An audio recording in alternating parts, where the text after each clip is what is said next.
ଏଇଟା କଣ? ଆପଲ। ଏଇଟା କଣ ଲ ମାମା?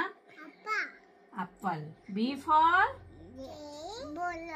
ଏଇଟା କଣ? ତୁ କୁଆଡେ ଅନଉଛୁ? B for ball।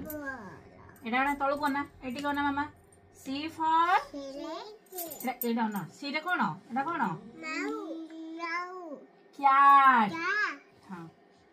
D for D ରେ କଣ? ଭାଉ। ଡଗ। କଣ ମାମା ଏଇଟା? ଡଗ। ହଁ। E for କଣ ଅନଉଛୁ ଏଟା? ଏଇ ତଳକୁ ଅନା। E ରେ କଣ? ଏଟା କଣ? ଏଟା ହାତୀ। ଏଲିଫ୍ୟାଣ୍ଟ। ଏଟା କଣ? ଏଲିଫ୍ୟାଣ୍ଟ। F for ଏଟା କଣ?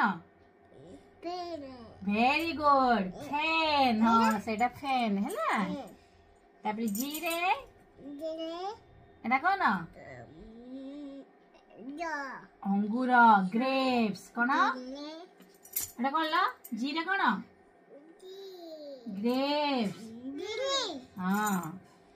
H ରେ horse। horse ମାନେ ଘୋड़ा। ହଁ।